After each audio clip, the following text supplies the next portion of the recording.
Bienvenue à nouveau sur les Chroniques bibliques, la saison 7 et l'épisode 5, intitulé toujours L'ordre de Melchisédek.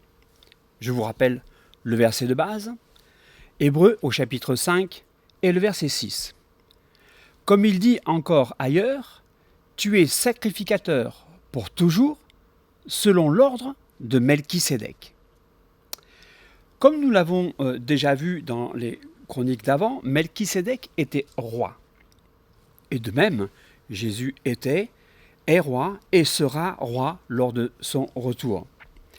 Nous allons nous pencher dans cette chronique sur un des aspects de cette royauté. Il est roi de justice, comme le dit le verset de Hébreux, dans Hébreux au chapitre 7 et le verset 2. Hébreux chapitre 7 verset 2 nous dit « Et à qui Abraham donna la dîme de tout, qui est d'abord roi de justice, d'après la signification de son nom. Ensuite, roi de Salem, c'est-à-dire roi de paix. » L'accent est donc mis ici sur la signification de son nom. L'écrivain de Hébreux nous attire notre attention sur cette signification de son nom. Melchisédek. Et en effet, Melchisédek ou Malki-Tsédek, en deux temps, signifie mon roi est Tsédek. Et le mot Tsédek signifie justice, droiture, vérité.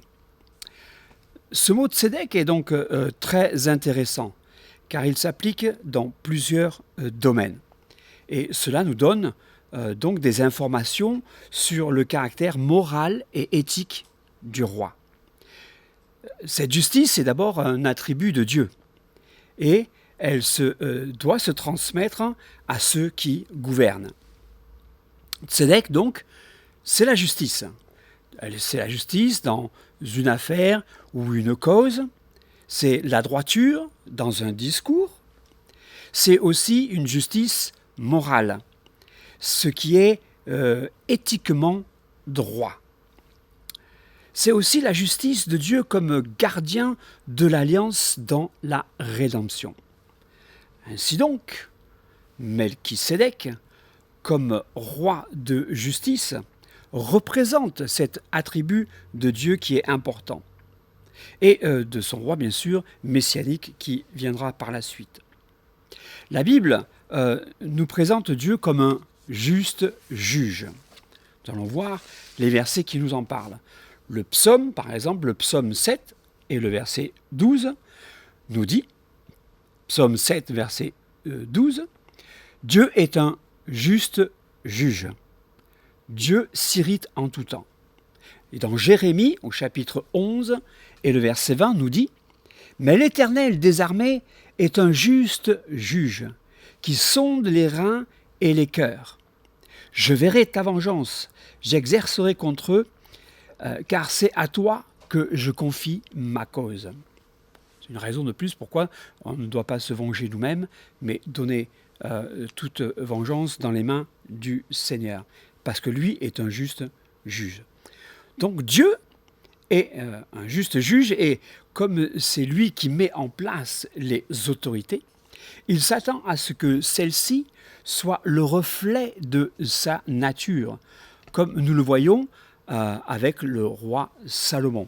Je prends cet exemple parce qu'il est frappant et que nous avons un verset qui nous donne des indications là-dessus. Dans 1 Roi au chapitre 10 et le verset 9. 1 Roi, chapitre 10, verset 9. Voilà ce qui est écrit. « Béni soit l'Éternel ton Dieu qui t'a accordé la faveur de te placer sur le trône d'Israël. » C'est parce que l'Éternel aime à toujours Israël qu'il t'a établi roi pour que tu fasses droit et justice. Voilà pourquoi les autorités qui sont en place doivent refléter ce caractère de Dieu qui est un juste juge. Nous voyons cela aussi parce que dans le Nouveau Testament, l'apôtre Paul en parle dans Romains au chapitre 13 et le verset 1. Romains 13, 1 nous dit « que toute personne soit soumise aux autorités supérieures, car il n'y a point d'autorité qui ne vienne de Dieu. Et les autorités qui existent ont été instituées de Dieu. Et elles ont la charge de refléter le caractère divin, et notamment dans ce qui les concerne, la justice et le droit. Et le Messie, donc, qui est annoncé et qui lui aussi est amené à être quelqu'un de juste.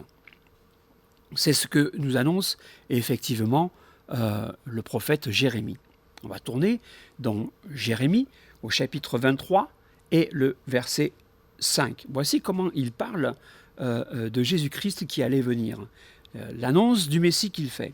Jérémie 23, 5 nous dit « Voici, les jours viennent, dit l'Éternel, où je susciterai à David un germe juste.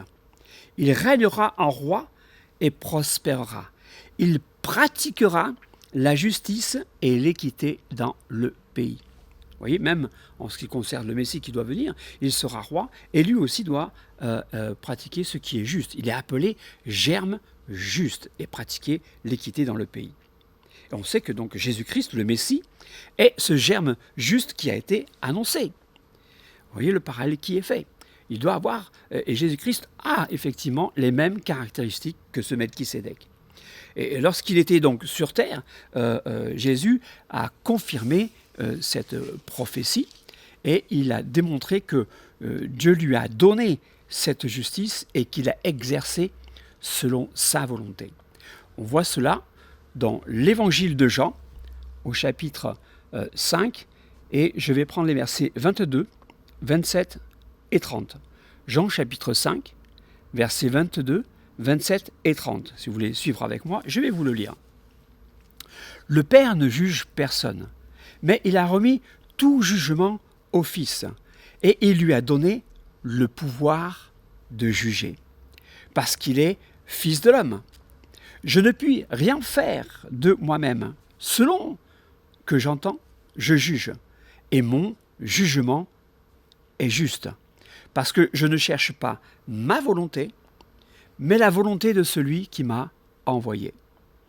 Jésus-Christ, en tant que Messie, il est aussi le Père incarné, l'Éternel, le juste juge. Ce que nous montre la suite de la prophétie de Jérémie lorsqu'il parle du germe juste de David. On revient dans Jérémie au chapitre 33. Jérémie chapitre 33 et le verset 16. Voilà ce que nous dit la parole. En ces jours-là, Juda sera sauvé. Jérusalem aura la sécurité dans sa demeure. Et voici comment on l'appellera. L'Éternel, notre justice. Il parle du germe, hein, et on voit bien que le germe, il est nommé aussi ici l'Éternel. Il n'y a pas d'ambivalence. C'est l'Éternel qui vient, qui est ce juste juge, et c'est les mêmes attributs qui sont donnés à Jésus et qui sont prophétisés comme étant le Messie à venir. L'Éternel, notre justice.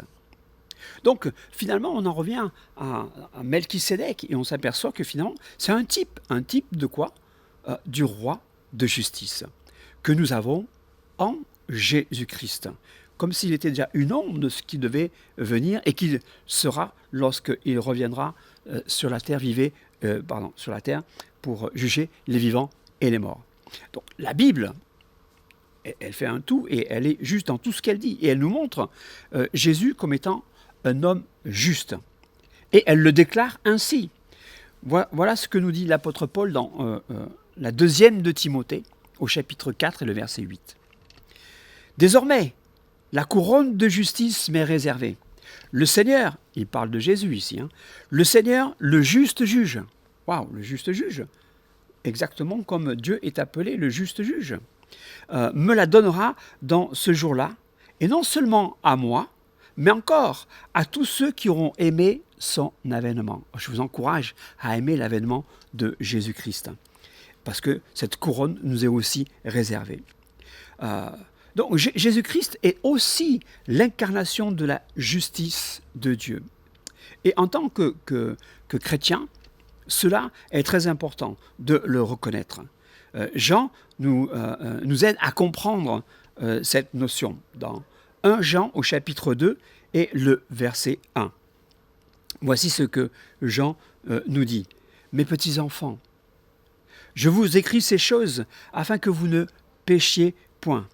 Et si quelqu'un a péché, nous avons un avocat auprès du Père, Jésus-Christ, le juste. » Il y a donc dans ces versets la représentation de la justice de Dieu face au péché. C'est la puissance de l'évangile dans lequel nous croyons qui transparaît ici.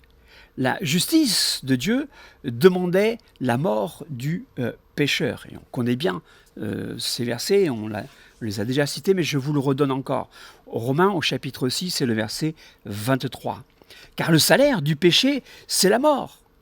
Mais le don gratuit de Dieu, c'est la vie éternelle en Jésus-Christ notre Seigneur. » Jésus-Christ notre Seigneur, qui est aussi le juste juge. Par sa mort, donc, Christ nous justifie en ce qui concerne le péché. Et Paul nous dit de même qu'il n'y a pas de honte à avoir de cet évangile que nous annonçons. Romains au chapitre 1, versets 16 et verset 17. « Car je n'ai point honte de l'évangile, c'est une puissance de Dieu pour le salut de quiconque croit. » Du juif, premièrement, puis du grec, parce qu'en lui est révélée la justice de Dieu par la foi et pour la foi, selon qu'il est écrit, le juste vivra par la foi. Vous voyez cette justice? Nous aussi, nous devons la pratiquer, nous aussi, nous devons l'avoir. Le juste vivra par la foi. Si nous croyons en Jésus-Christ qui est le juste juge, nous devons avoir ce même sens de la justice à l'intérieur de nous. Nous sommes appelés à être justes et à vivre par la foi.